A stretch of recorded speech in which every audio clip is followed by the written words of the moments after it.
राष्ट्राय स्वाहा. नमस्कार, मी शरद पोंक्षे. राष्ट्राय स्वाहामध्ये आपल्या सर्वांचं स्वागत. असत्यमेव जयते अभिजित जोगांच्या पुस्तकातला पुढचा भाग, बादशाह अकबर. आपण सिनेमा पाहिला मुघल आझम, नंतर काय जोधा अकबर, काय बादशाह अकबरची प्रतिमा दाखवली आपल्याला सिनेमावाल्यांनी, नाही का? काय किती सेक्युलर असा राजा होणे नाही. म्हणजे शिवाजी महाराज वगैरे कोणीच नाहीत त्यांच्यासमोर. इतका महान, इतका मोठा करून टाकला अकबर बादशाहला. आता त्याचं खरं रूप जोगांच्या पुस्तकातलं मी आज तुमच्यासमोर मांडणार आहे. थरकाप होईल तुमचा, आणि त्याला आयुष्यात तुम्ही अकबराला कधी चांगलं म्हणणार नाही. अकबरानं काही विशिष्ट परिस्थितीमध्ये विशिष्ट हेतू मनात ठेवून राजपूत घराण्यांशी सोयरीकी जोडल्या, आणि या मैत्रीचा परिपाक म्हणून हिंदूंबद्दल काहीसं औदार्याचं धोरण स्वीकारलं. या मुठभर सत्यावर आभासी वास्तवाचं इमलेच्या इमले चढवून अकबर हा सर्व धर्म समभावाचं चालतं बोलतं प्रतीक असल्याचं चित्र उभं करण्यात आलं. आता हा अकबर कोण आहे? काँग्रेस आणि नेहरू राजवटीच्या मुस्लिम अनुनय म्हणजेच सेक्युलरिझम या व्याख्येसाठी हे प्रतीक फारच सोयीचं होतं. सोय होत असेल तर सत्याची आयशी तैशी करायची हे धोरण नेहरू गांधींचं असल्यामुळं अकबराची ही प्रतिमा इतिहासाच्या निकषांवर खरी उतरते का हे बघणं फार गरजेचं आहे. पहिला मुघल सम्राट बाबर याच्या मृत्यूनंतर त्याचा मुलगा हुमायून याला अफगाणशी नेहमीच संघर्ष करावा लागला. शेरशाह सुरीनं हुमायूनचा पराभव करून दिल्लीच्या गादीवर कब्जा केला. हुमायूनला काबूलला पळून जावं लागलं. शेरशहाच्या मृत्यूनंतर हुमायून पुन्हा एकदा दिल्लीच्या गादीवर बसला. हुमायून त्याच्या मृत्यूपूर्वी अकबराला त्याच्या वयाच्या 13व्या वर्षी पंजाबचा सुभेदार म्हणून नियुक्त केलं. जानेवारी 1556 मध्ये हुमायूनचा जिन्यावरून पडून अपघाती मृत्यू झाल्यानंतर बैराम खाननं 14 फेब्रुवारी 1556 रोजी अकबराचा राज्याभिषेक केला. अकबराच्या राजवटीच्या सुरुवातीच्या 3 दशकांमध्ये तुराणी आणि इराणीच्या खानदानी मुस्लिम घराण्यातील सरदारांचं मोठं वर्चस्व निर्माण झालं. या तुराणी इराणींच्या तोडीची लढवई जमात म्हणजे अफगाण. पण हुमायूनच्या अनुभवावरून अफगाणांवर विश्वास टाकणं अकबराला शक्य नव्हतं. या सर्व परिस्थितीचा विचार करून अकबरानं राजपूतांची साथ घ्यायचं ठरवलं. कारण राजपूत हे शौर्यामध्ये वादातीत होते. ते शब्दाचे पक्के, वचनाला जागणारे म्हणून प्रसिद्ध होते. 1562 मध्ये त्यांनी याची चाचपणी सुरू केली, म्हणजे राजपुतांना बरोबर घेऊन काय काय होऊ शकतं. आणि म्हणून अंबरचा राजा भारमलच्या मुलीशी अकबरानं विवाह केला. आता त्यानं राजपूत राजे, त्यांची मुलं, जवळचे नातेवाईक यांना मनसबदारी द्यायला सुरुवात केली. त्यांच्या जहागिरीवरचा त्यांचा हक्क कायम ठेवायला मान्यता दिली.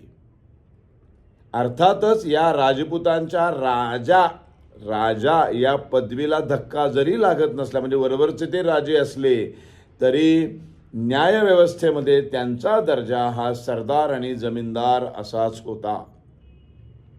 अशा प्रकारे राजसत्तेचा स्वतःचा पाया मुघलांनी अकबराने विस्तारित केला.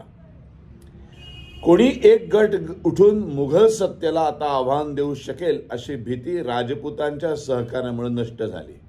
म्हणजेच अकबराचा सर्वधर्म समभाव, औदार्य, तो ग्रेट मानवतावादी होता म्हणून नव्हे, तर केवळ राजकीय गरज म्हणून किंवा त्याच्या रणनीतीचा भाग म्हणून त्यांना राजपूतांबरोबर चांगलं वागावं लागलं. राजपूतांबरोबरची त्याची ही व्यवस्था साधारण 1580च्या सुमारास पूर्णत्वाला गेली.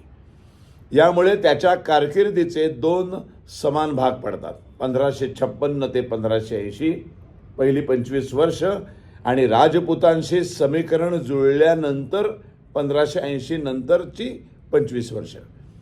दुसऱ्या भागामध्ये राजकारणाची गरज म्हणून त्यांनी दाखविलेल्या औदार्याचा गवगवा कायम केला जातो. साधासुद्धा नाही, इतका बडा चढाके केला जातो. पण पहिल्या भागामधलं त्याच्या धर्मांध वागणुकीचा उल्लेखही करणं टाळलं जातं. पहिल्या 25 वर्षातील अकबराच्या धर्मांध वागणुकीची फार काही उदाहरणं आपण बघूया. मग तुम्हीच ठरवा, अकबर सहिष्णू होता, सेक्युलर होता, का क्रूर मुसलमान होता. त्याच्या कारकिर्दीच्या सुरुवातीला अकबर हिंदू तर सोडाच, मुस्लिमांमधील सुन्नी वगळता इतर पंथांबाबत अतिशय आक्रमक आणि असहिष्णू होता.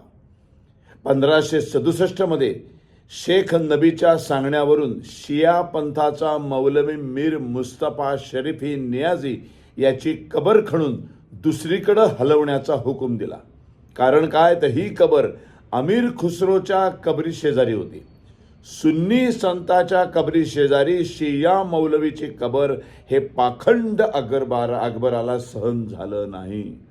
मुस्लिम धर्माच्या समता आणि बंधुत्वाच्या शिकवणुकीमुळं भारतातील बहुजन समाजानं मुस्लिम आक्रमकांचं स्वागत केलं असं प्रतिपादन करणाऱ्या डाव्या इतिहासकारांनी त्यांच्यासाठी अत्यंत गैरसोयीचा हा प्रसंग कधी घडलाच नाही असं सांगायला सुरुवात केली. पानिपतच्या दुसऱ्या युद्धानंतर निशस्त्र हेमूचा शिरच्छेद करून भाल्याच्या टोकाला त्याचं मुंडकं लावून मिरवणाऱ्या अकबरानं स्वतःला गाझी म्हणजे धर्मयोद्धा ही पदवी देऊन घेतली. मुंडक्यांचे स्तंभ उभारून विजयोत्सव साजरे करणाऱ्या तैमूर आणि बाबराचा वंशज असल्याचा अकबराला मोठा अभिमान होता.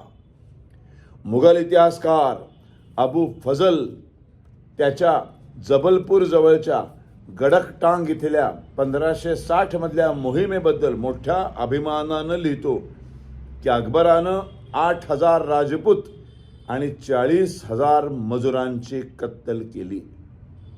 8,000 राजपूत लढता लढता मेले असतील, पण राजवाड्याच्या आश्रयाला आलेल्या 40,000 मजुरांची कत्तल मात्र अकबरानं केवळ ते काफिर होते म्हणून केली. नागरकोटच्या मोहीमध्ये अकबरानं केलेला हिंसाचार, मंदिरांचा विध्वंस इतका भयंकर होता की धार्मिक औदार्याविषयीची त्याची ख्याती पार धुळीला मिळावी.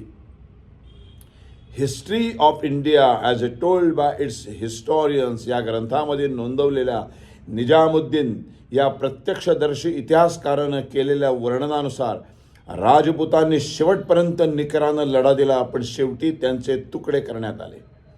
मंदिराच्या पुजाऱ्यांनी पळून जायचं नाकारलं. शेवटपर्यंत मंदिरांचं रक्षण करण्याचा प्रयत्न केला. त्या सगळ्यांचा एक एक करून शिरच्छेद करण्यात आला. गावात सुरू असलेल्या संहारापासून वाचवण्यासाठी हिंदूंनी मंदिरामध्ये आणून बांधलेल्या 200 गायी कापण्यात आल्या. त्याचं रक्त मंदिराच्या छतांवरती आणि भिंतींवर ओतून रक्ताची होळी करण्यात आली. गायी कापणं हा इस्लामच्या धार्मिक परंपरेचा आवश्यक भाग नाही आहे. मक्का मदिना येथेही मुद्दाम गायी कापण्याची पद्धत नाही आहे, पण भारतात विशेषतः हिंदू मंदिरांमध्ये गायी कापणं हा मुस्लिम आक्रमकांनी नियम केला. कारण मूर्तीपूजक काफिरांना अपमानित करणं हेच होतं आणि या नियमाला उदार अकबर हा अपवाद नव्हता. इतिहासकार अब्दुल फजल सांगतो, राजपुतांनी केलेला कडवा विरोध, मुघल सैन्याचं झालेलं मोठं नुकसान आणि काल्पीच्या सैनिकांनी चलाखीनं त्याच्या हातावर दिलेली तुरी यामुळं पिसाटलेल्या अकबरानं किल्ल्यात जो सापडेल त्याला ठार करण्याचा हुकूम दिला. किल्ल्यामध्ये आश्रयाला आलेल्या या लढाईमध्ये कुठलाही सहभाग नसलेल्या 30,000 सामान्य हिंदू नागरिकांची निर्घृण कत्तल करण्यात आली. इतिहासकार जेम्स टॉड लिहितो, अकबरानं ठार झालेल्या हे वाक्य अगदी कोरून ठेवा, अकबरानं ठार झालेल्या लोकांची जानवी एकत्र करून त्यांचं वजन करण्याचा हुकूम दिला. त्याचं वजन 200 किलोपेक्षा जास्त भरलं. वजन जानव्यांचं एक सूत असतं, ते फक्त गळ्यामध्ये अडकवायचं. मिलीग्रॅम की एवढं वजन असेल अशी जानवी, मारलेल्या लोकांची जानवी काढून त्याचं वजन केलं, ते 200 किलोपेक्षा जास्त मारलं. म्हणजे किती माणसं मारली असतील. चितोडवरील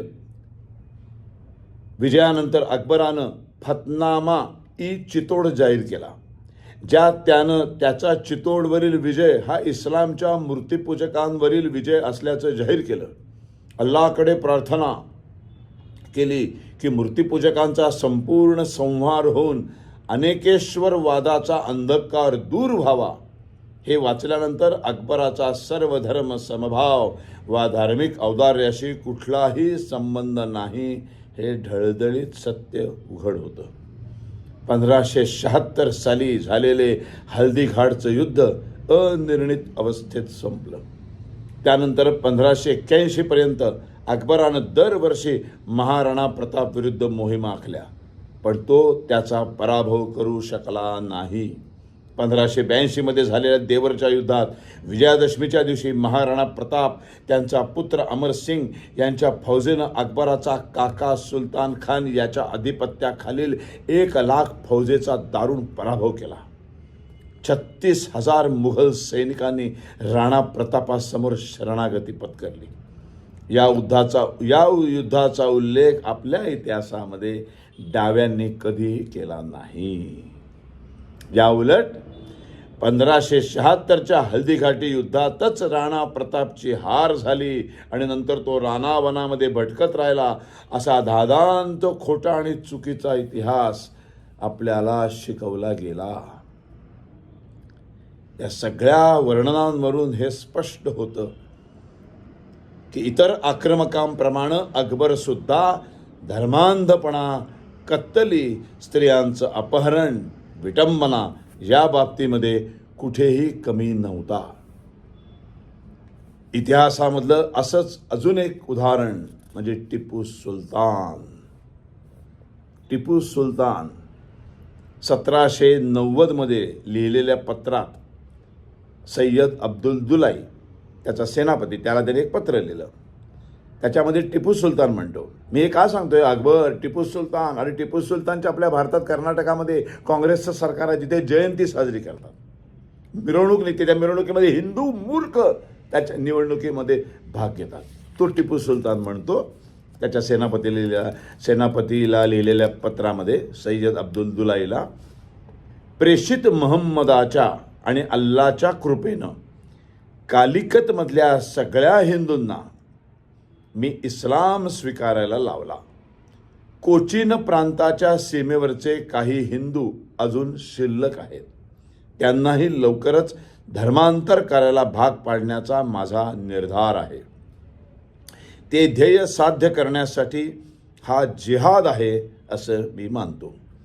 म्हैसूर गॅझेटियरमध्ये उल्लेख केलेल्या टिपूच्या एका शिलालेखावरील मजकूर असा आहे, हे सर्वशक्तिमान ईश्वरा, पाखंडी लोकांचा समूळ नाश कर, त्यांच्या जमातीचा विध्वंस कर, त्यांची राज्य उखडून टाक, त्यांचा मुळापासून विध्वंस कर, मृत्यू त्यांच्या नेहमी अवतीभवती फिरत राहू दे, त्यांना त्यांच्या उपजीविकेच्या साधनांपासून तोडून टाक, त्यांची शरीरं रोगराईनं ग्रस्त होऊ दे, त्यांच्या डोळ्यांची दृष्टी काढून घे, त्यांचे चेहरे काळे कर. हे त्यांचे म्हणजे तुम्ही आम्ही हिंदू काफीर. डाव्या इतिहासकारांनी आपल्या इतिहासाचा अशा पद्धतीने सत्यानाश केला आणि त्या डाव्या इतिहासकारांच्या हातामध्ये इतिहास शिकवण्याची कला, इतिहास शिकवण्याचा हक्क आणि अधिकार या नेहरू आणि काँग्रेसने दिले. विसरू नका हिंदूंनो, हे जे सगळ्या ह्या कत्तली आहेत, ह्या जे बलात्कार आहेत, हे जे गुलामी आहे, हे आमचेच कोणीतरी मागचे वंशज आहेत. माझ्याच 25, 30, 40, 50 पिढ्यांच्या मागचा माझा, तुमचा, आपलाच एक कोणीतरी होता, त्याला मारलं. विसरू नका. ते बाबरला विसरत नाही, ते अजूनही औरंगजेबाच्या समोर जाऊन नमाज पडतात, ते टिपू सुलतानची जयंती साजरी करतात, मिरवणूक काढतात. आपण बाप आजोबा ह्याच्या पलीकडचा अपमान पण विसरून जातो. विसरू नका. या डाव्या इतिहासकारांना हिंदूंच्या जखमांवर मीठ चोळून त्यांना अपमानित करण्यामध्येच अधिक रस आहे, म्हणून हा इतिहास असा लिहिला. खरं तर धार्मिक सहिष्णुतेचं प्रतीक शोधायची गरजच नव्हती. अरे आमच्या मातीत जन्माला आले छत्रपती शिवाजी महाराज. छत्रपती शिवाजी महाराज निर्विवाद एक दैदिप्यमान सहिष्णुतेचं उदाहरण. पण नेहरूंच्या मते शिवाजी महाराज हे वाट चुकलेले देशभक्त, मिसगायडेड पेट्रॉयट. शिवाय ते नेहरूंच्या आयडिया ऑफ इंडियामध्ये कधी बसलेच नसते. अशा प्रकारे अशोकाची अहिंसा, अकबराची धार्मिक सहिष्णुता या दोन्ही गोष्टी म्हणजे राजकीय स्वार्थापोटी चढवलेले मुखवटे होते. दुःख होतं हे सगळं वाचताना. हे वाचलं की सगळं लोक आपल्या सगळ्या हिंदूंपर्यंत पोचवावं असं वाटतं. अशा इतिहासामधल्या मोडतोड केलेल्या आणि हिंदूंचा सातत्याने अवमानित केलेल्या हिंदूंचा इतिहास आमच्यापर्यंत पोचवला नाही. ते बाबरला विसरायला तयार नाही, ते टिपू सुलतानला विसरायला तयार नाही, पण आम्ही मात्र आमच्या सगळ्या राजांना विसरलो. आम्ही सगळं विसरून गेलो. जे देश इतिहास विसरतात त्यांचा भूगोल बिघडतो. पुढचा भूगोल बिघडवायचा नसेल तर इतिहास वाचा. जय हिंद. पुढच्या भागात भेटू. धन्यवाद. राष्ट्राय स्वाहा.